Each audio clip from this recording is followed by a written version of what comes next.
A one-off, I'm popping out for the day, it's cold. Yeah, I think it'd be pretty good. We'll simply unplug, unvelcro, and the wire.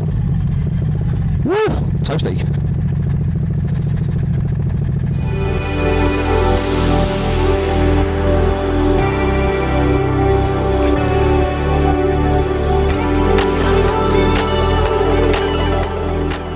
In this week's video, we're looking at keeping warm whilst riding in cold conditions. More specifically, the hands. Now, I can put up with any kind of weather condition. Rain, wind, heat, and the cold to an extent. I can put up with cold legs, chest, arms, face, but I cannot be dealing with cold hands. My hands just don't function. Now, I've got heated gloves, but they're massive and they're bulky. I've got windproof gloves, I've got all sorts. One thing I've never had is heated grips. Now, to me, to put heated grips on a bike like this is just absolutely criminal. But I have found that Oxford now do these. And I guess they're semi-permanent. So the wiring will go on the bike as normal. The switch to turn them on gets hidden away. And then the grips themselves, as and when you want them, you just wrap them on, Velcro them on, and then plug them into the wiring. It says it only draws 3 amps, so it'd be interesting to see how hot they get. What I'll do is once I've got them fitted, I'm going to pull my gloves out. So I've got summer gloves, winter gloves, rainproof gloves, heated gloves.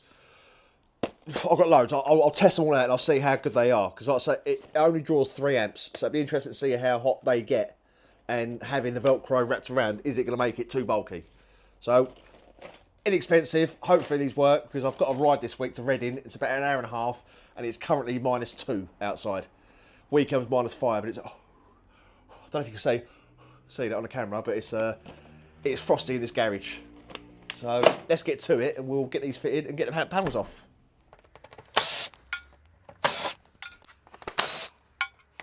Now, I won't put these back in with this. But I've done this so much I can probably do this with me one eye closed. And there's one more just there. Nice. Right. There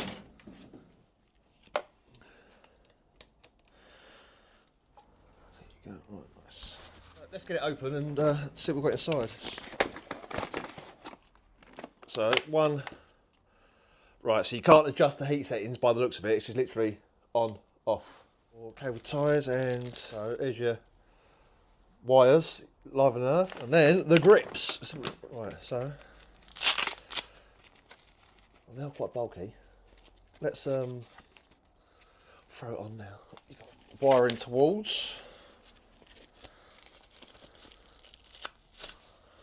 Right.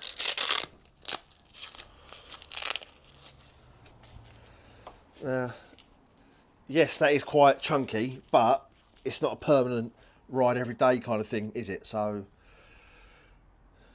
as a one-off, I'm popping out for the day. It's cold. Yeah, I think it'd be pretty good. So that will be one side. This will be to the other side. Oh, there's a lot of cable there, isn't there, for the grips? It does have a roundness if you want to clip it onto your bars. But it also comes with a foam backing. Now what I'm going to do is I'm going to try, because I don't want it to be seen ideally, so I'm going to tuck it way down there. And I've figured out why there's so much wiring, because the batteries on bikes are normally typically in the back, whereas mine's at the front. So once I've got it fitted, providing it all works nice, I'm probably going to cut these down to length and then shorten them up myself.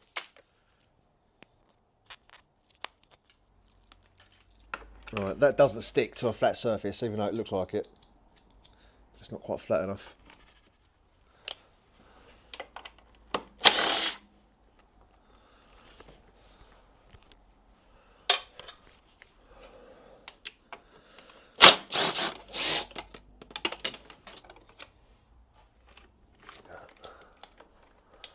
Over that, over that.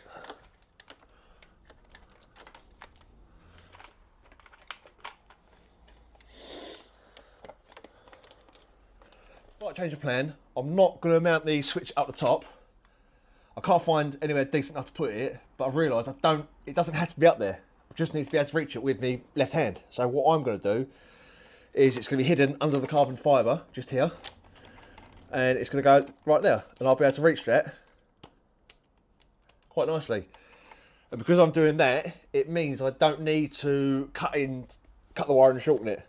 The instructions do say not to cut the wiring. But you know what men are like. We don't read the instructions, not properly anyway. The new routes are going to be from the battery to the switch. Then the switch is going to follow all the way through. I've gone up here under the carbon fibre. I've got a carbon fibre piece on top of my tank around the key switch. So I've taken that off. The wiring's going to go underneath that and it's going to poke out just the other side. The beauty about that is when I'm not using it, I'm going to be able to just tuck the wiring away and you won't see it. And then when I want it, I'll just pull it out. And then I'm going to have enough there for, well, you know, you've got to check your left to right lock. You've got enough. Yeah, so that's going to that one. And then this one will go to this one here. So it'll follow the same route up. Instead of going over it, it'll just pop out here. Let's get to it.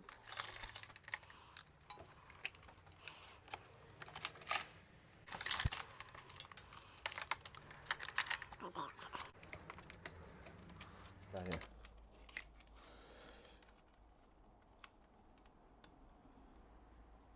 No, that way. That way.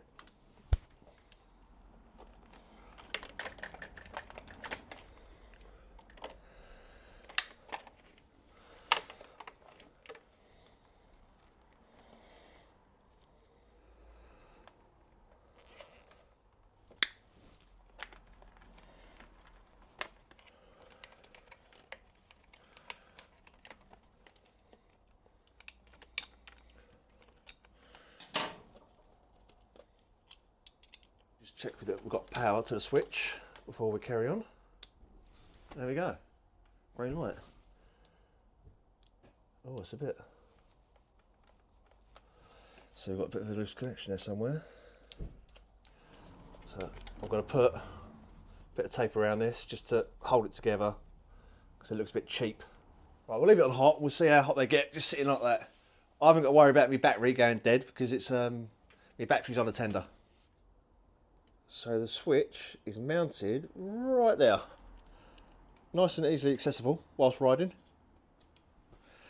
And it's not seen, which is what I like. So let's get these panels back on and it's... Oh. Come out there. Oh, come out of there.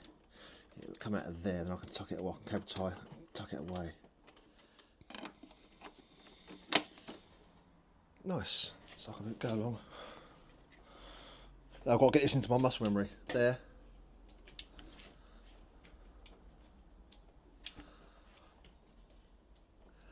It works quite nice. They're warm, they're hot. Well, I feel it through my gloves and on a cold day, it'd be a different matter. So, but yeah, they're getting quite hot. Right, I won't nip them up just yet. I'll save that till last and I'll get it all realigned. This lift, £100 eBay. No, that's a lie. Facebook Marketplace. Bargain. Got rid of the normal clamp at the front and just put that one on because it's better. If you ever get the opportunity to get a lift, if you've got the space, go for it. It's fantastic.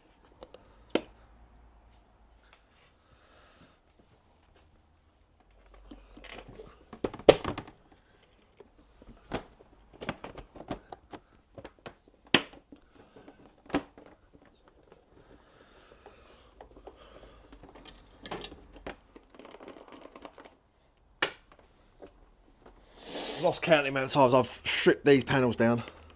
I can literally do it with my one eye closed. I mean, they're hot. They are hot. They are nice. And then, no, it's there, isn't it?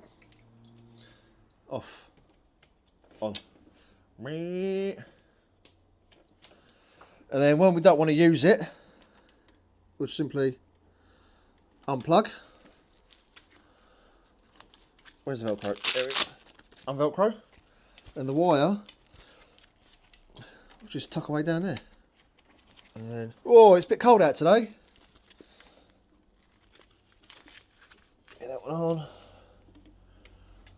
Pull my wire out. Get it around the right way. Plugged in. I like it. I like it a lot. We're all fitted.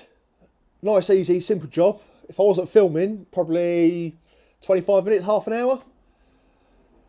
The biggest headache is running the cables, finding out what route you're going to take. Now that I know it, it's really easy. So if anyone else with a Dadcati wanted to run it, I could be like, right, go here, here, here, and here. Or just refer them back to this video. They are nice and hot, but I'm barehanded. Well, the only way to test it out now is get out on the road, put on me various different types of gloves and see what it's like with the windshield. Because it is, I think it's currently sort of hovering around 2 degrees at the moment. So, yeah, let's get out there. Let's go. Right, let's turn this on. I'm testing it's quite new to me, the Alpine Star SP8s, full leather. Is it kangaroo leather? It's kind of a short distance from my house to the garage. And I did have it on. Wow, they're hot. They are. I don't need to test out my summer gloves or my windproof gloves. I just need to test out my waterproof gloves because they're a little bit thicker than these. They are chunky, but don't put the logo facing straight up like I did, because all it does, it heats the palm of your hands. So what I've done, I put the Velcro seam at the back and the Oxford label facing in front.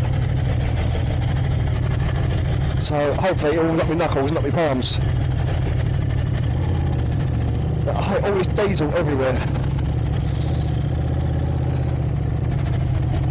Right, have I done my helmet up? Hey! 10 out of 10. Someone that is what you next today.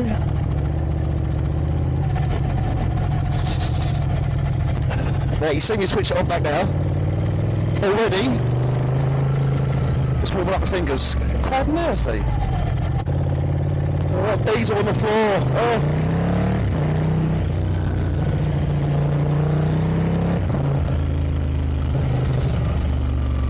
Diesel everywhere.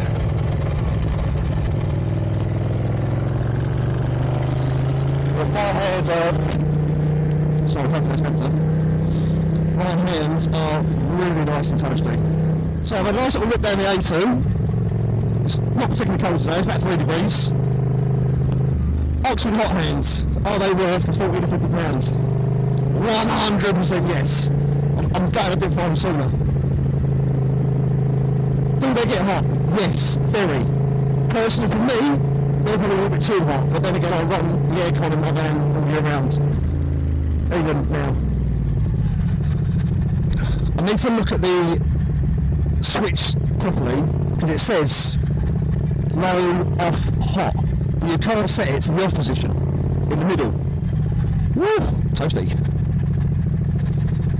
I've now got on the RST waterproof gloves, and I've been on the bike 2 minutes. They're hot. So these Oxford hot grips, they are the one. 40, 50 quid. And do not have to be on all year round. Yeah, these are the one. These are nice.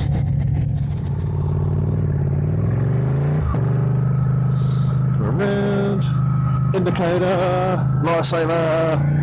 Go. Lifesaver.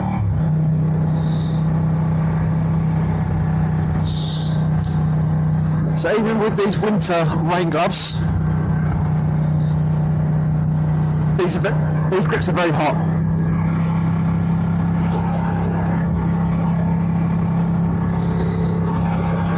Although, oh there you go, take it off.